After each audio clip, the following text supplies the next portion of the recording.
Hi, it's Jeannie with Creations by Jeannie. And yes, I know it's been a while since I put a video up. And I said I wasn't going to do that, but we've had some little medical issues going on with my husband, and hopefully that's all taken care of now, and he's doing great. So now, and yes, I know I'm crazy. You have to forgive me. Okay, we are going to make this card. This is the Lotus Blossom, which you can get in the celebrations going from January 6th through March 31st. Every $50 you spend, you get to pick out an item from the celebrations. And I absolutely love the Lotus Blossom. And you've seen a lot of videos, I'm sure, out there on YouTube. But the one difference that I have that I think other people don't is that most of the videos I have seen is that everybody sticks with the same colors. Like either pink families or purple families. Don't be afraid to mix and match. Let me tell you. I started playing around, and this sheet is going to look horrible when you see it. Let me scoot this aside. Right here, if you see, I've been playing, and I'll turn it around because it goes, I've got them going all different directions. I'm going to try to make a neater one, but I haven't. We will start here. This is the one that was on my card sample. This is Daffodil Delight, Tangelo Twist, and Real Red. And I think that is just absolutely gorgeous. And the one next to it, I did in green tones. It's okay, and you can see definitions. It's Old Olive, Mossy Moke, Mossy Meadow, we'll get that out, and Always Artichoke. And this one, as you can see, I got little, there's mix-ups all over. This one is Basic Black and Smoky Slate. It was just a 2-stamp. Turn it over. Here we have Pool Party and Island Indigo. I only did 2-stamp. That is nothing, so just ignore it. Here we have Hello Honey and Blackberry Bliss. This one is Daffodil Delight and Blackberry Bliss. And on these two, these are the same color stamps. It's Pink Pirouette, Blushing Bride, and Strawberry Slush. There's very subtle change, but if you notice, this I did in the 3, 2, 1 step. In other words, I used the number 3 stamp first, which is the solid stamp. Then I used number 2, which is the most definition, and then this is number 1.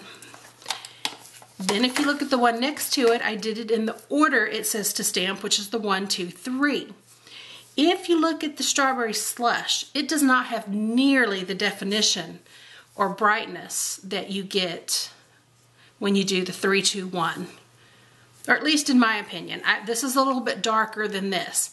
I prefer this over this. Again, that's just me. Either way is fine.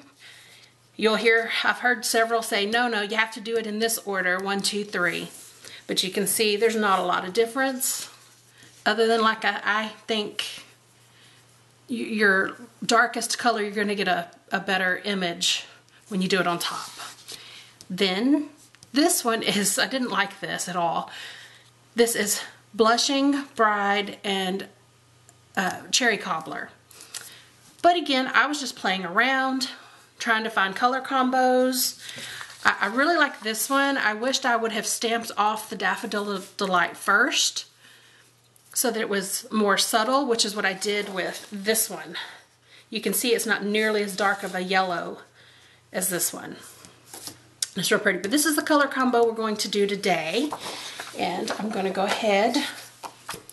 I will put the card measurements up. Let's see, I can go ahead and tell you real quick. We've got this here. Pause. 3 3/8 by 4 3/8. It's kind of an odd size. And then I have some matte pieces, which we'll get to those in a little bit. Okay, and on my block, I notice a lot too, I always put it up towards the top, but I want my stem to kind of go sideways. And again, that's just kind of how you turn it. But to me, it was easier to line the point up with the corner because then it's easier to kind of align the pieces. But again, that's great with photopolymer stamps because you can see through them to see exactly where you need to stamp. Now, the trick for this one is that I'm going to ink it up. And one thing I've always advocated is that on photopolymer stamps, use the piercing mat or one of the pads from the inside of the case because these are nice and cushy to stamp on. I don't remember what that's called, but y'all probably all know. However, I have discovered that with this particular block, I don't know if it's just how it's made compared to some of my others. I don't know if it's just going to be me. I don't need that with this particular stamp. I'm going to push down, and I don't know if you can see that where I stamped. There's some dark places where it did not accept and some light, which is perfect because that's what I want. Now, you can, I already got ink on there, shoot. And that's how it's messed up too. Okay, we're going to go with this. All right, you can kind of see where the stem is over to the left. I'm going to turn it slightly. And we're just going to push down. And you do have to push, though, fairly hard for that to do. And we're up. And there you go. And if you notice, again, there's some light spots or some little darker. I just think that is fantastic. Now I'm going with that was the Daffodil Delight. Now we're doing the Tangelo Twist.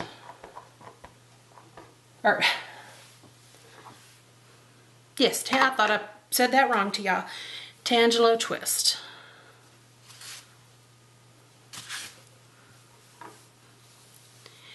Okay, in this one, I will also kind of stamp it real lightly off to the side. Now, I don't want my head to be in this shot, so this might not be lined up as great as it needs to be.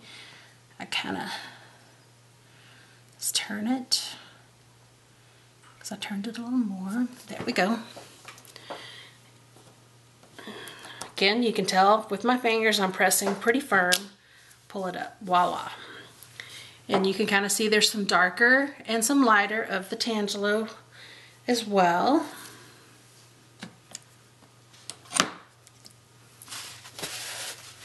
And our last color is the Real Red. Let's put that on.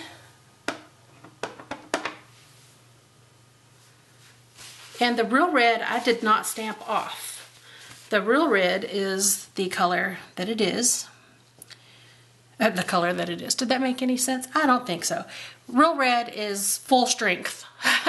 In other words, not stamped off. Okay, now I'm going to turn it slightly. Let's line up.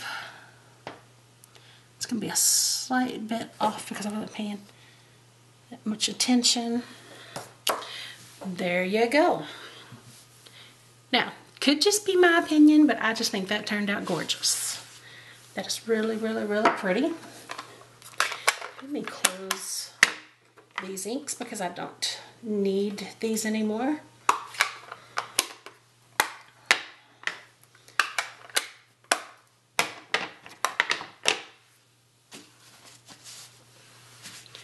Okay, now for the stem. You have two different stems. You have, of course, your solid stem, which is basically the same equivalent to the number 3 flower stamp. And then you have your second stamp, which is the one with all the definition to it, kind of like your number 2 stamp. Okay, and I got that ready. Okay, for me, I used an odd combination. Pistachio pudding and garden green. And for this, you want to do the pistachio pudding first, which is the number 1 stamp. That's your solid. And when I first looked at it, I thought that this was the top of the stem that connects to the flower, and that was the bottom, the little pointy part. Now, you want the little pointy part because it fits nice and snug right up inside the flower. And there we go. Got that. Kind of actually got it off a tiny bit, but that is all right because these are handmade cards and they are meant to be different. And if I'm talking fast and crazy, you know, if you don't want to watch my videos, that's fine. I just do it because it's fun. It doesn't hurt my feelings. I hate to get negative comments or dislikes, which is fine still, I guess, but I would prefer if you, well, negative comments, I mean, that's okay. If you think there's something I can do better or that you would like to see me do different, just let me know because I am up for anything. Okay, now you're just gonna line up your next one. Since my head's not in there the best it needs to be, it may be a little off.